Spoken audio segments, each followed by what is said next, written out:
Hello, my name is Tim Shoebridge and welcome to this video. Today I'm going to be covering two things. The first thing is I'm going to talk about this module here. It's the 110 module from Behringer's System 100 series. It's a module that I didn't have my hands on when I did the original review of the System 100. So I'll be talking about this module and I'll be talking about whether I think it's appropriate for people that want to get into modular for the first time. I had an awful lot of really fantastic feedback from my original video. And a lot of people are clearly interested in Eurorack, thinking about getting into it, but haven't made that first leap. So I'm going to cover those kind of topics in this video. It's not going to be an all-exhaustive, all-encompassing video covering all of your options in Eurorack, because let's face it, your options are pretty much endless. I'm going to be concentrating on System 100 modules from Behringer in this discussion. I won't be really talking about any other modules, but I'll be talking about sort of generally what you need to think about, the considerations that you need to make when you're getting into it or thinking about getting into it. I got into Eurorack a couple of years ago, so it's still quite fresh in my mind, the sort of the decisions I made and the mistakes that I made. So I'm going to be covering those sort of like broad topics, giving you my thoughts, hopefully some tips as well as covering this specific module. So that's what's coming up in this video. I really do hope you enjoy it. As always, thank you very, very much for watching.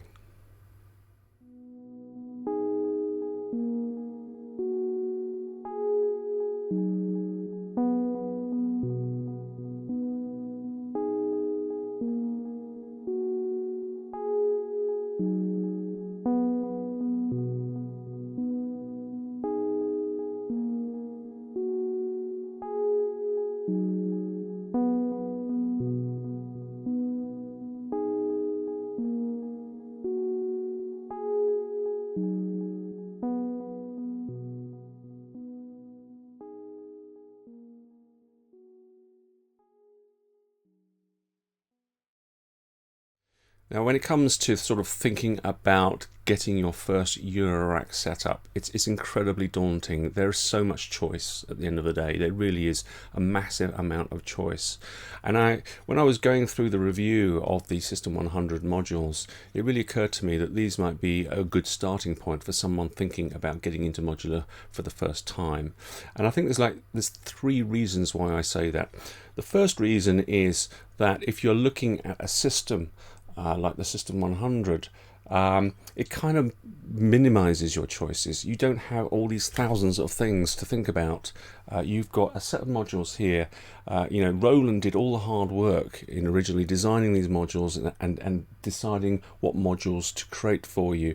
You could spend decades and decades creating fantastic music with the modules that are in the System 100 collection.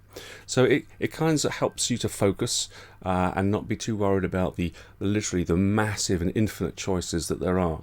Secondly, the System 100 modules themselves are really, really fully featured modules. They're very consistent in their layout. They're very clear and concise. I think that really does help someone who's getting into modular for the first time.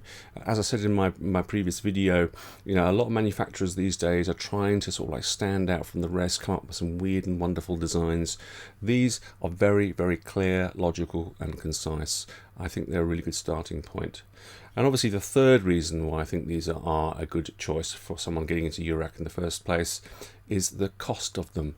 They really are incredibly good value for money. This particular module here, the 110, it's got an oscillator, a filter and an amplifier all in one. It's sort of like a whole synth voice, if you like, on one card. This is like 89 UK pounds right now. That's including any taxes. 89, I actually even think I saw 85 somewhere. It's incredibly cheap, amazingly good value for money, what you're getting here. And it's similar with all the other modules. Pretty much all of them, I believe, are under £100 in the UK. So it's a very, very cost-effective way of getting into Eurorack as well. So that is the third and a very important reason for looking at the System 100.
So the 110 module from Behringer, originally obviously from Roland as part of their System 100 M series, it's referred to as the single voice synth module, basically. It's a synth on a card. And it kind of is. It's got an oscillator, it's got a low-pass filter, and it's got an amplifier. But to call it an all-in-one synth on a card is a little bit misleading, because at the end of the day, yes, you can make noises with it, but you really do need an envelope generator, at least one, preferably a couple, if I'm completely honest with you. So this one module on its own really isn't enough. I would pair it with, and I can't hold one here because they're all put away, I'd pair it with a 140 module. I'll put a picture of it on the screen here. This 140 module has got two envelope generators and an LFO, and if you imagine that module and this one together, I think that they are a perfect match. But even then, those two modules, which is going to cost you well under £200 in the UK, about 190 maybe, or even 180, those are not going to be enough. You need a case to put them in. And be prepared for the fact that cases for Eurorack are quite expensive, no matter whether they're made of steel, aluminium, wood or plastic. They are expensive. And of course, there is the decision then, well, what size case do I buy? You know, if you buy a small case, are you going to outgrow it? How quickly are you going to outgrow it? How many modules do you really anticipate buying? These are questions that are incredibly difficult to answer. So there is no real easy answer to them, unfortunately. But anyway, this 110 plus a 140, you'll need a case, you need to be able to power it, and then of course after all of that you need a way of actually triggering this little synthesizer that you've now built. You know, you either need a sequencer or you need to be able to trigger it from a keyboard. Now if your keyboard is a keyboard that supports CV and gate, and I'll talk about CV and gate a little bit later, if it supports CV and gate, then that's good enough. You can plug it straight into your modules here and start making music. But if you have a MIDI keyboard that doesn't support CV and gate, then you're going to need another module which is called a MIDI to CV converter, and there are a whole host of them out there with different capabilities, and that's something else to think about. Now what I've got here is a little case. Doesn't that look nice? It really I really like the look of this little case. It reminds me so much of a real Roland System 100M. It really looks very, very smart. This case is by a company called Doepfer. They're a German synth manufacturer, and in fact they are the granddaddies of Eurorack. They have tons and tons and tons of Eurorack modules and cases. They're all very reasonably priced, but even this tiny little cheap case made of softwood here, this is still going to cost you over 100 UK pounds. It is powered, there's power inside it, and there's no need for a PSU, an external PSU. You just literally plug a regular mains cable into the back of it. So it's very convenient from that point of view. But clearly it doesn't take many modules. Now it just happens to take exactly 3 of these Behringer System 100 modules with no gaps. It looks like it was made to measure, doesn't it? So I would be very tempted to have little cases like this and stack them up and make them look like a real Roland System 100M setup. They really look very, very cool, I have to say. But obviously, you know, your choice is your choice at the end of the day. It's a very difficult one. Personally, I don't like to have a case that's kind of half empty with like gaps all over the place. I like to fill it. If I got a bigger case and I only had a few modules, then I'd have this sort of urge inside me to hurry up and buy more and more modules and fill it. That's just me, just being stupid. But I quite like the idea of a little case like this. So this here, what I've got is the try and point with my finger in the right place. I've got the 110 module here in the center. I've got the 140 dual envelope and LFO module over here on the right hand side, and then what I've got here is I've got the 182 sequencer module from Behringer. This sequencer with the 110 and the 140, this makes an incredibly fantastic and fun piece of kit, a little sequencer synthesizer in its own right. What I'm going to do next is go through how you might want to try patching this little kit here, and then we'll get on to MIDI keyboards and CV gate keyboards a little bit later on in the video. But patching this is what's coming up next.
Okay, so before we actually get into patching with the 110 module, let's just take a little closer look at it. As I've sort of alluded to already, it's a single synth voice on a card. It's got an oscillator section, a filter section, and an amplifier section, and they're clearly, delineated on the front panel here. Now, in terms of the patch points that this module has, it has two types. It has audio signal patch points here and here, and at the bottom it has modulation patch points here. Now, obviously, if you're new to modular synthesis, you have to sort of like deal with the fact that every module needs to be connected together by patch cables. Nothing is connected for you. If you're using a standalone synthesizer, you have the luxury of all those connections being made for you inside the synth, and all you have to do is tweak some controls and flick some switches. Now, if you've used and own a semi-modular synthesizer, then you'll be familiar with the term normaled. And what a normaled connection is it's actually hardwired for you, so you don't have to use a patch cable unless you want to override that normaled connection and make a special connection of your own. And the Behringer 110 module has some normaled connections inside it, and I'll just explain which ones they are. So the flow of audio, the audio signal through a synthesizer, a subtractive synthesizer that is very standard. The audio travels from the oscillator through a filter and then onto an amplifier. And if we look here on the 110, we'll see that that audio connection from oscillator through to filter is actually a normaled one. If you see this little legend here on the front panel, it's showing that that VCO out patch point is actually internally connected to that first VCF signal input. You don't actually have to put a patch cable in there to make that connection. It's done for you already. And we have this little attenuator which is going to control how much of that audio is coming from the oscillator into the filter. Similarly, in terms of the flow of the audio from the filter section into the amplifier, again we have this little legend showing you that it's actually a normaled connection. The filter output comes into this VCA signal input number 1 by default, unless you actually want to override it. And again, we have a little attenuator to control the amount of signal coming into the amplifier. So these normal connections are really, really handy. They just cut down on the amount of patching that you need to do, and I think that's another good reason why this 110 module is a good choice for people starting out on their modular journey.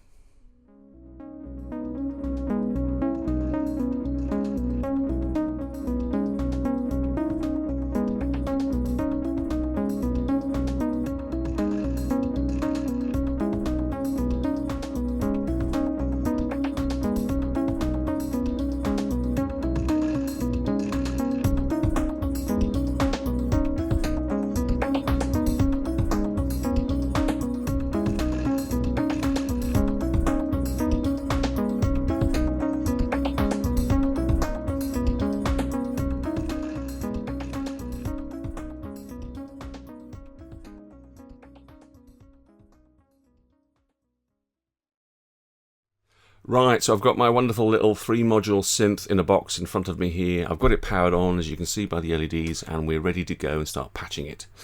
Now you'll see here that I've got a yellow braided cable connected already, so let's talk about that. It's a good time to talk about it. If I pull it out, you'll see that we have a choice of low and high outputs, audio outputs from our amplifier. So when you get into Eurorack, what you'll realize is that the audio levels inside Eurorack gear is quite considerably higher than normal line levels. And it's not always a problem. It's generally not a problem. Most modern equipment these days, such as mixers and recorders and stuff like that, can cope with these higher levels. I've never had a problem with it. But if I was to take an audio output from this amplifier and put it straight into a little simple guitar effects pedal, for example, I'd want to make sure that that level was, within the range that's tolerable by that effects pedal. And that's why we've got a choice of low and high. Low is really for line level gear, and high is Eurorack gear. it isn't Behringer that provided these for us. Actually, Roland provided these for us way back in the 70s, which was very nice of them. So I'm actually choosing high, and the reason I'm choosing high is because if you trace this yellow cable, it's going back into my Eurorack case here behind me. I've got a little mixer there, and then from there the signal goes off into a regular mixer and amplifier and recorder and stuff like that. So that's why I'm choosing the high level. So that is the audio output, and if I turn up this potentiometer, as soon as there's a signal coming through, you'll see the little green LED. It's really nice and handy to have those. What we're hearing there is the oscillator. If I play around with the filter, you hear that's working. And if I play around with the range, octave range, so we've got an octave range here, and then we've got a master tune. Obviously, if you were about to do some patching and recording for something that involves other instruments, you'd want to make sure that you have tuned all of your oscillators in your Eurorack gear to make sure that everything is tuned before you start. I'm not going to bother doing that because we're just going to do a very, very simple patch here. I don't care if it's out of tune. So now let's talk about CV and gate, which are the two sort of electrical signals that we're going to have to give our Eurorack gear to bring it to life and be able to play it. Now, the concept of CV and gate go back to, well, when synthesizers were very first invented, many decades before MIDI was even invented. CV stands for control voltage. It's an electrical signal that we will apply to our oscillators to set its pitch. So you'll hear here that we've got a tone already, a frequency. That's its base frequency. There's no control voltage being applied to this oscillator, but it's giving us a pitch. Now, when synthesizers were first being developed and invented, there weren't any standards, obviously, at that time, but through the years, a couple of standards have prevailed around how to set voltages and get sort of like regular pitches out of oscillators. And the standard that Eurorack has is 1 volt per octave. I think it was Moog that originally came up with that standard. And what that basically means is if I apply a 1 volt control voltage to this oscillator, then the pitch that I'll get is going to be exactly 1 octave above this base frequency.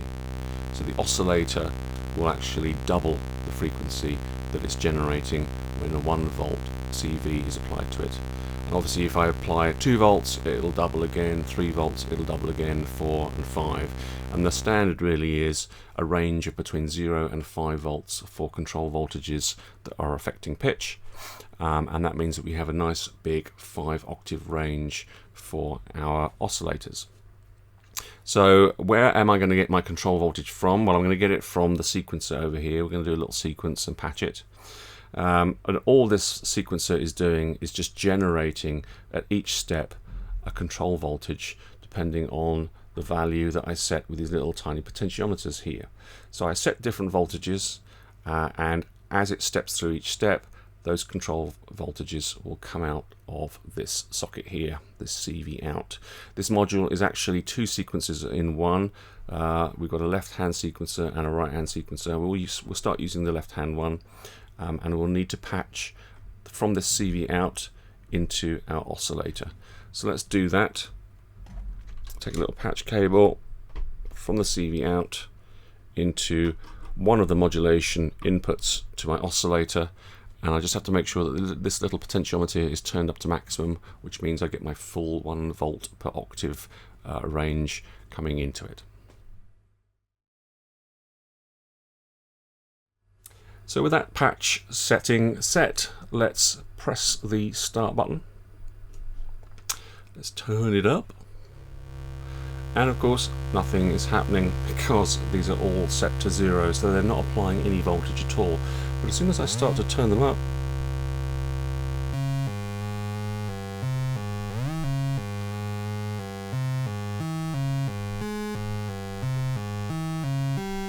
there we go. We get a whole bunch of random, out of tune pitches.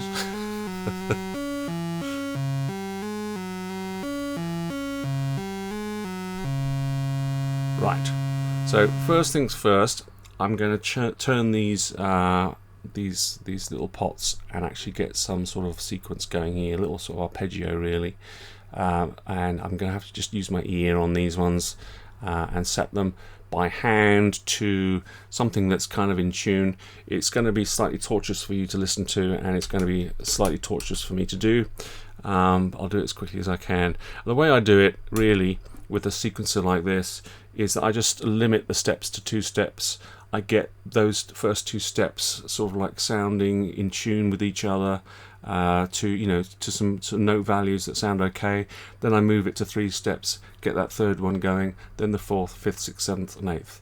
So that's the sort of like the process I'm going to go through. Let's start off then with the first 2 steps.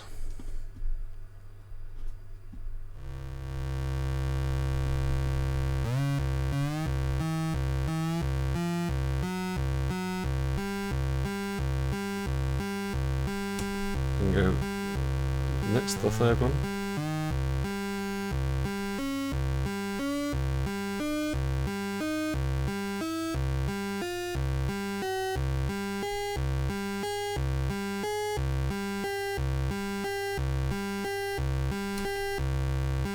And the 4th one.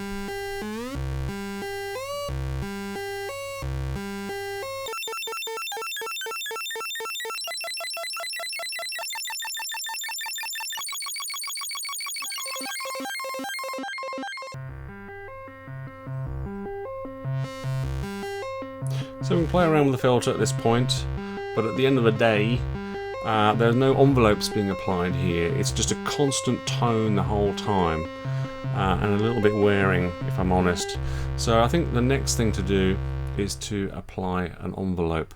So we'll use this top envelope generator here, and what we need to do with an envelope generator is to trigger it so that it goes through its process of attack and decay, and then sustain till the end of the trigger, and then release at the end of that.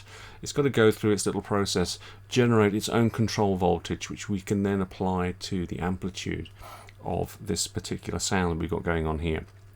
And we need it to be triggered each time one of these steps is being triggered in the sequencer.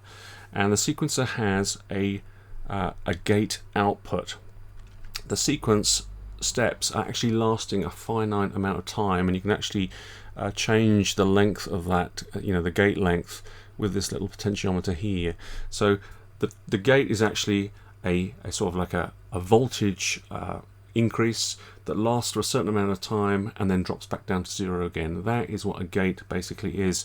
Now there's a standard in Eurorack for pitch, 1 volt per octave, but there's no real standard for gates.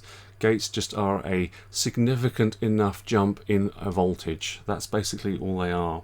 So I'll show you how this works. I'm going to take a patch cable, I'm going to take the gate output from the sequencer, and I'm going to put it into gate input to the envelope generator at the top here.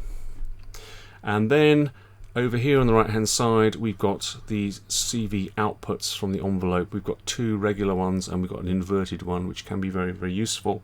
I'm going to take one of the regular ones. Is this long enough? Hopefully, yep. Take an output from the envelope, and then I'm going to use this to apply modulation to the amplifier. Make sure it's turned up to maximum. So now, rather than the amplifier giving me a constant gain when I turn this up, I'm going to keep it turned down, and it's going to be the envelope generator that is determining the amplitude of the signal that we've got going on here. So let's see what that sounds like when we start up the sequencer. And when we start it up, we just get clicking, and that's because my envelope is all just set to its minimum values. I need to turn up, say, the sustain. There you go. Now it's running quite fast, and the gate is at its minimum. As I increase the gate length, you'll hear that the sustain is lasting longer.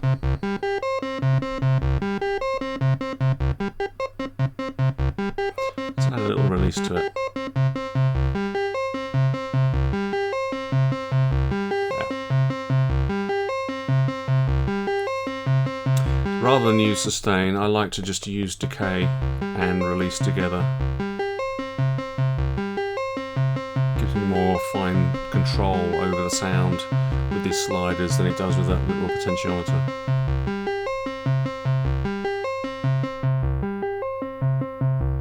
So that sounds a lot nicer. So we can actually use one envelope to not only give us an amplitude envelope, but also give us a filter envelope. Now we talked about normal connections in this 110 module earlier. If I just unplug this and lift this out the way so the camera can see, hopefully you can see here that there's another normal connection, and it's a normal connection between two modulation inputs.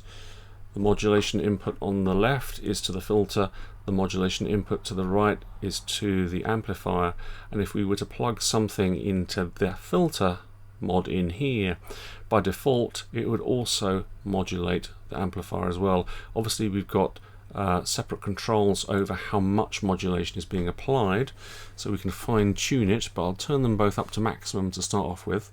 And let's plug this into this filter mod in, and that means we'll be actually using this envelope generator both as an amplitude envelope as well as a filter envelope, and let's see what that sounds like. So we're going to need to turn down the cutoff so that it's the envelope generator that is affecting the cutoff, like that. Sounds really nice. And we can turn down the amount of modulation, make it more subtle.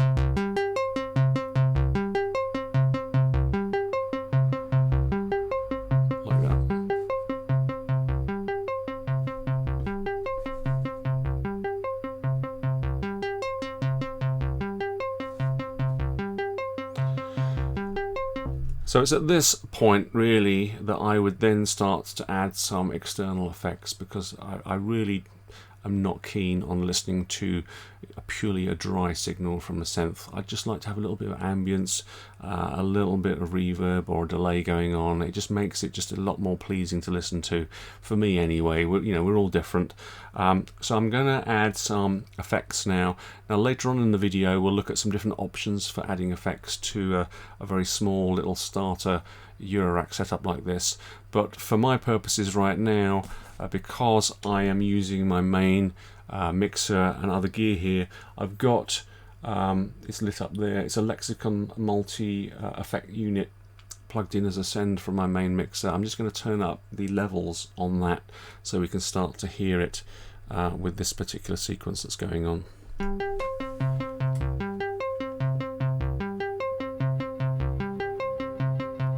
Like that. Probably a bit too much, but it's never enough for me.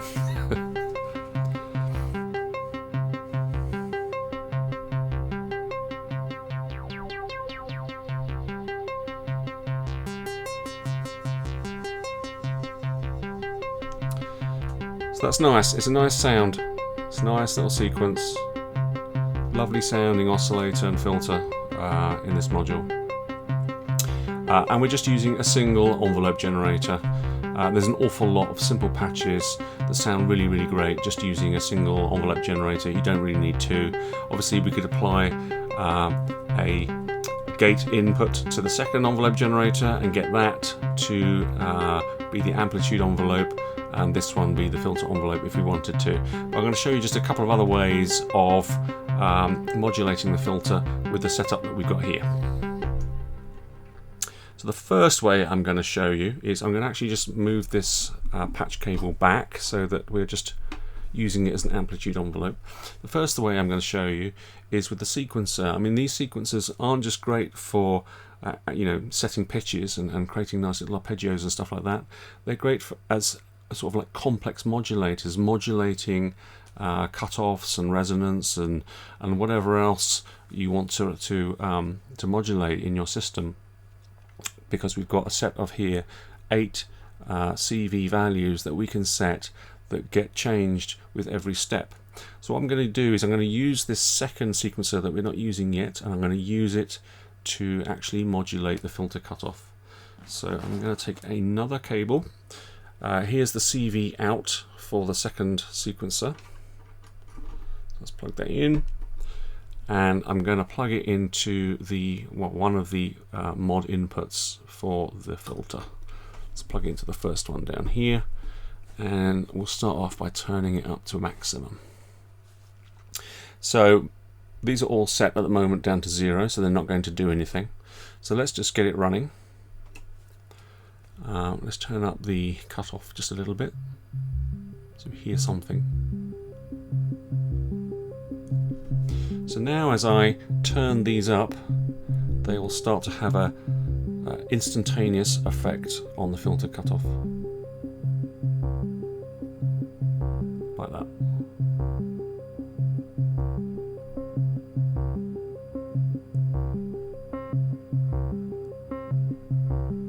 And they provide these little accents, you know, they because they are synchronized to the other, you know, sequencer number 1.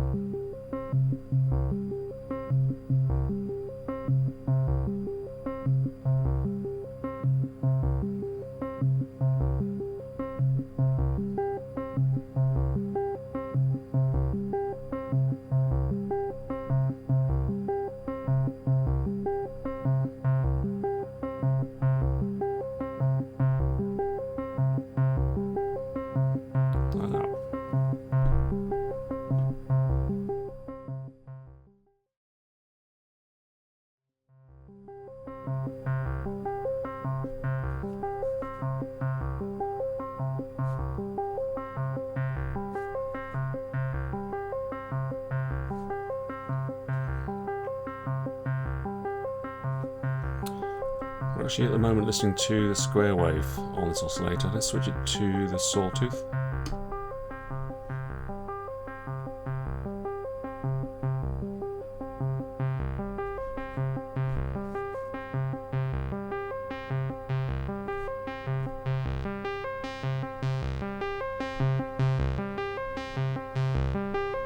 It's a nice thick sawtooth.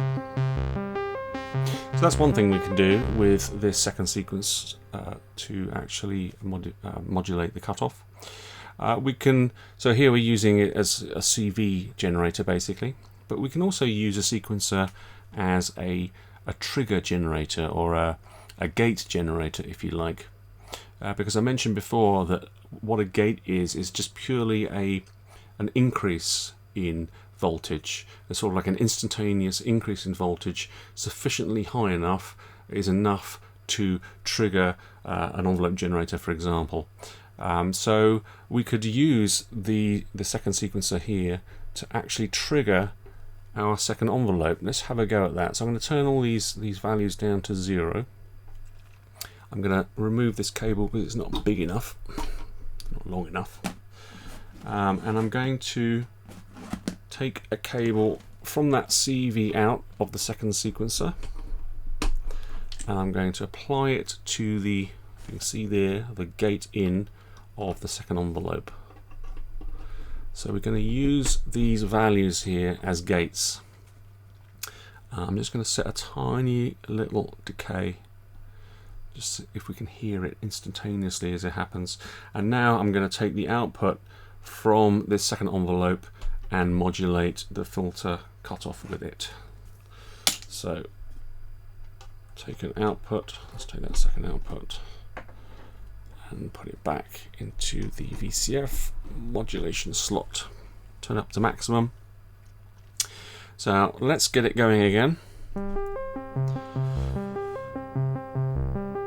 I'm just going to start off with this very first one here, and if I turn it up enough it should act as a gate for the envelope. Let's see if we can get that to happen. It's got to be a sufficiently big enough jump in voltage to become a gate, and at the moment it's not high enough. Even halfway it's not high enough. But there you go. As soon as we go past halfway, that's enough of a jump in voltage for the envelope generator to sense that it's now receiving a gate. So again, you know, we can set little accents like we did before.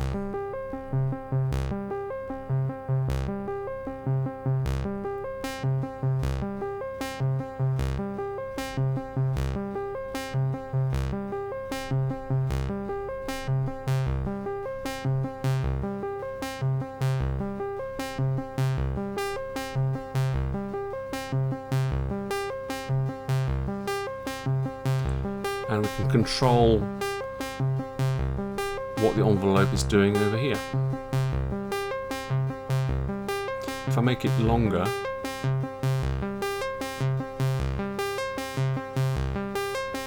it'll last longer than just the step that I've set the gate on.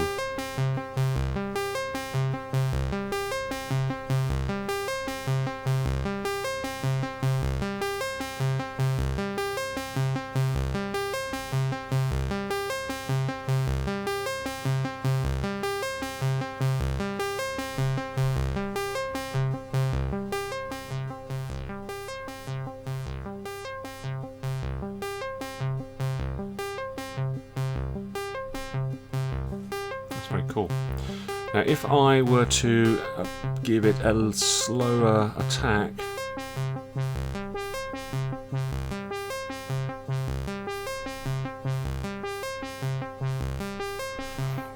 now we've got sort of like the effect of a sort of the start of an LFO really. What I'm going to do is I'm just going to turn all these down and show you how you can sort of mimic a synchronized LFO effect using the second sequencer like this with an envelope generator. We've got an LFO down here, and we could use that to modulate the filter cutoff, and we could use a trigger on it to synchronize it. But here we are actually using the envelope generator a bit like an LFO, and we are re-triggering it using the sequencer. So if I were to trigger it, say, just once up here,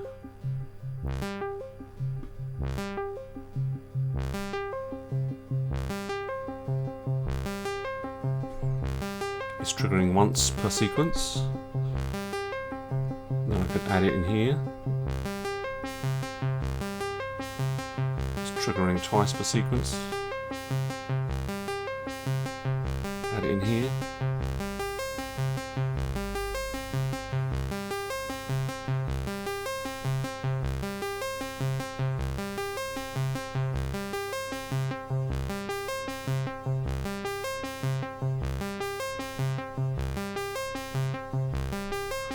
The envelope cycle has to be quick enough for you to hear the effect. Maybe if I slow it down a bit. Now you can start to hear it sort of oscillating a bit.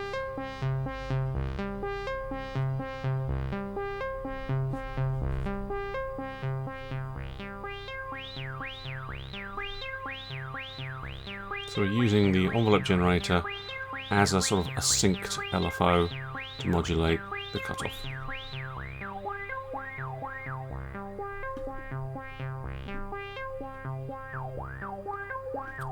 And if I slow it down, it's still synced.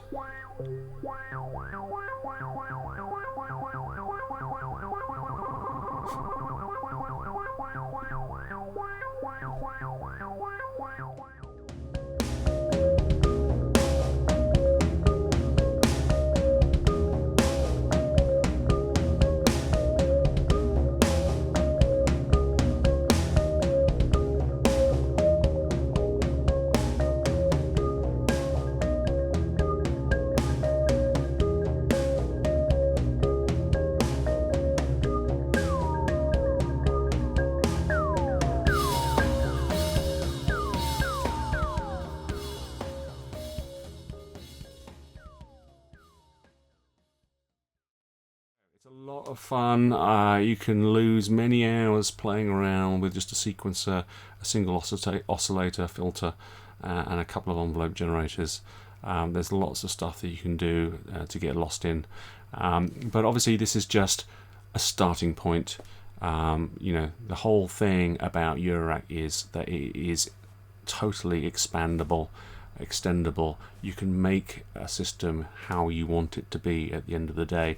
The amount of money that this would cost, this is kind of equivalent to a Moog Mother 32, right? It's a sequencer, single oscillator, filter, and I can't remember how many envelope generators are on a Mother 32.